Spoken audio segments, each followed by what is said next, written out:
This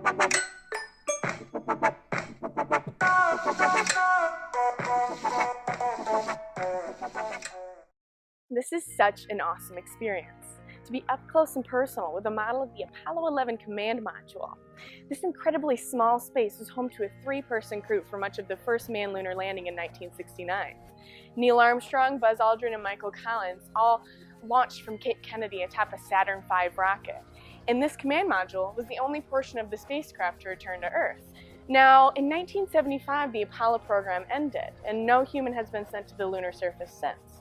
But it turns out that in 2017, Trump announced that we would be going back to the moon, this time to stay. Humans will undoubtedly colonize the moon before Mars, primarily because it has one thing the red planet doesn't: an economic rationale. Establishing a colony on the moon could potentially be one of the most profitable ventures humanity has ever gone on. An economy built on mining, tourism, and scientific research will empower future generations, all because of the innovations today that will inspire revolutionary technology in the space economy tomorrow. But NASA's space plan still seems like a bit of a time warp. The agency wants to send humans back to the moon, a place we already walked upon between 1969 and 1972. So why are we going back again nearly 50 years later? If we bring together the capabilities and resources of our international and commercial partners to take us forward to the moon and onto Mars, we will demonstrate to the people around the world the power of a unified purpose. We will also get an incredibly large amount of scientific knowledge from this mission. More missions means more science, and the moon is a treasure chest of science. The lunar samples returned during the Apollo program dramatically changed our view of the solar system as a whole. We know the moon can tell us about our own planet and even our own sun. Yet we are just scratching the surface of knowledge about the moon. We can set up radio telescopes, which would be shielded from the Earth's electromagnetic interference, which would enable us to better study the Big Bang. There is so much more to learn. Knowledge we can acquire with a sustained human and robotic presence on the moon. Going back to the moon will also mean exploration for all of humanity. Exploration is in the DNA of our species, the desire to discover and inhabit distant worlds, whether across earthly oceans or vast regions of space. It is also critical to the continuation of our species. Humanity must build a path to an Earth-independent existence if we wish to avoid an eventual extinction like the other 99% of the species to have ever laid on Earth. Over the next decade, we will build an open exploration architecture with as many capabilities that can be replicated as possible for missions to Mars. The moon is a test bed for Mars. It provides an opportunity to demonstrate new technologies that could help build self-sustaining outposts off Earth. The close proximity of the moon in comparison to Mars is another main reason as to why it's the perfect test bed. When the Apollo 13 spacecraft suffered an oxygen tank explosion in 1970 while the astronauts were still going to the moon, all NASA had to do was have the astronauts loop around the moon and zip back to Earth for a safe landing. The moon will virtually act like a kiddie pool for deep space exploration. Before we venture out to Mars, the moon gives us a chance to test similar technology that we would use on Mars. We've yet to actually stay long-term in deep space environments. The ISS only orbits about 400 kilometers above Earth.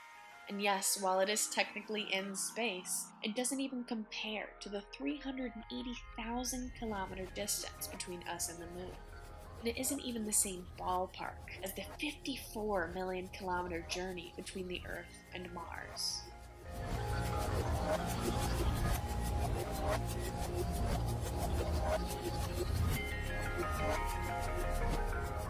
50 years is a really long time, and in those 5 decades, we've discovered that the moon is not the dry, barren, nearly unchanging place we once thought it was. And let's not forget about the poles. Exploring the lunar poles is going to be one of the most important things on our to-do list. Why? Water. Scientists are pretty sure that there are large deposits of water ice on the moon, which could be harvested for future missions. Water can be used for life support systems, drinking water, watering plants, but also for rocket fuel. If you use cryogenic oxygen and cryogenic hydrogen and mix them together, that's what rockets use to fly. So you could think of the moon as a lunar rocket station in this sense. Both the moon and Mars are covered with another key resource, known as regolith, or interplanetary dirt. It's the rocky, powdery soil found on the moon and Mars that's just like our soil, but it doesn't have the abundance of organic material that our soil on Earth has. And NASA wants to use this regolith in a number of different ways, from building tools, furniture, or even habitats. You see, it's not practical to send concrete to the moon or Mars, so we want to use the resources that are already there for our building materials. We've also come to appreciate the moon as a time capsule. All those craters and divots on the surface are scars of our solar system's history. Scars that the Earth would have too if they weren't erased by wind, water, and earthquakes. So by studying the moon, we can actually learn about how the Earth was formed. Talk about a cosmic origin story.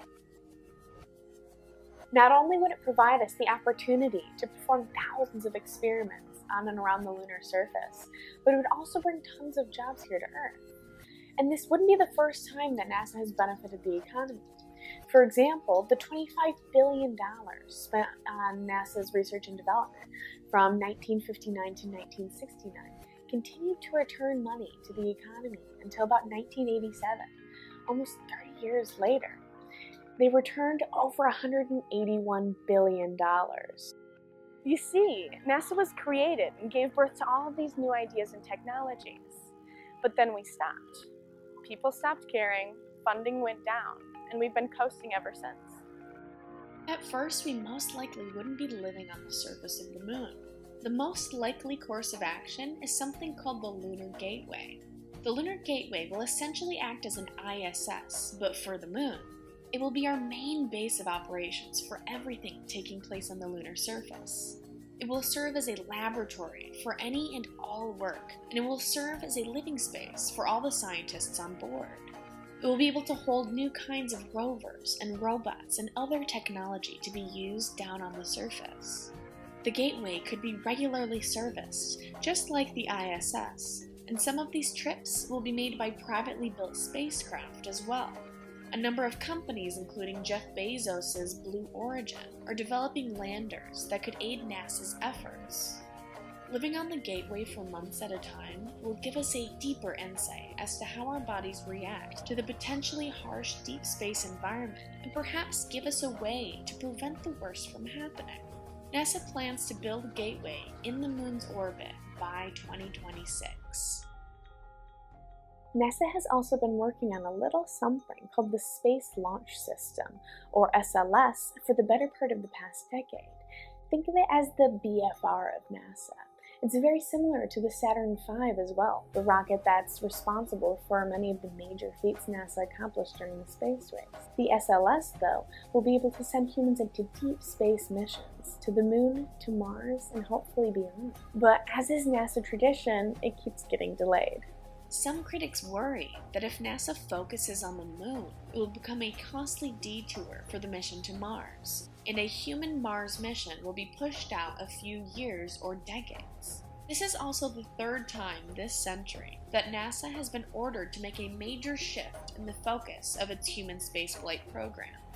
Astronaut Scott Kelly commented on this change of the mission trajectory by saying, "I just hope someday we'll have a president that will say, you know what, we'll just leave NASA on the course that they are on and see what NASA can achieve if we untie their hands."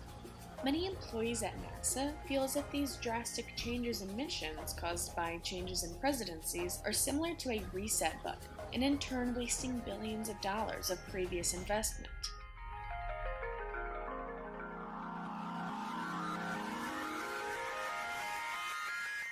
When the agency created its budget in 2019, the budget included cuts to education and even the ISS.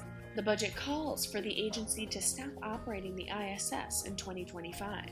But a new budget amendment was recently issued that gives the agency an additional $1.6 billion in 2020, on top of the $21 billion NASA already receives annually. And these funds will be incredibly beneficial, but more cash infusions are still very necessary.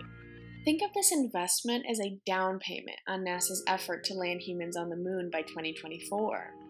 We will need additional funds in the coming years, but this is a good amount that can get NASA out of the gate in a very strong fashion and set them up for future success. Compare this payment, though, to a bell curve. These investments and needs will start out low and get higher and higher, and then come back down again. Others believe that spending billions of dollars to go back to the moon is a waste of time and money, especially when we could be spending so much time on the issues we face on Earth. And to be honest, I can kind of understand that perspective. Why spend money on sending large amounts of metal to other planets when my job doesn't pay me enough? Why should I spend my tax dollars on something that doesn't affect my life? And sadly, this is where many people are mistaken. For starters, your tax dollars are hardly going to NASA. For every dollar you're taxed, you're only given about half of 1 penny to NASA. For an average American, that's about $10 a year. To compare, when you buy something from the dollar menu off McDonald's, you're paying more in sales tax than you're giving to NASA. And I know, the $21 billion budget NASA has annually is a lot of money. But it doesn't seem like all that much when you know that the US military spends that amount in just about 2 weeks. When you look back, you realize that on average, about $300 billion a year has been given to the US military since the 1900s. You can only wonder what would happen if a similar budget was given to NASA and similar companies. Over the years, the annual budget for NASA has gone from over 4.5% for the annual federal budget down to less than a measly 0.5%. What if this wasn't the case? What if instead spending went up through the roof and to the stars? Half a penny, 0.5%. That thin slice is responsible for all the hopes and dreams of our future. It's responsible for the greatest technological advancements from the past 10 years. And yet people still think it isn't worth it. The moon could provide a proving ground for us to test technologies and resources that will allow us to go to Mars and beyond. I don't know about you, but I think this is just the start.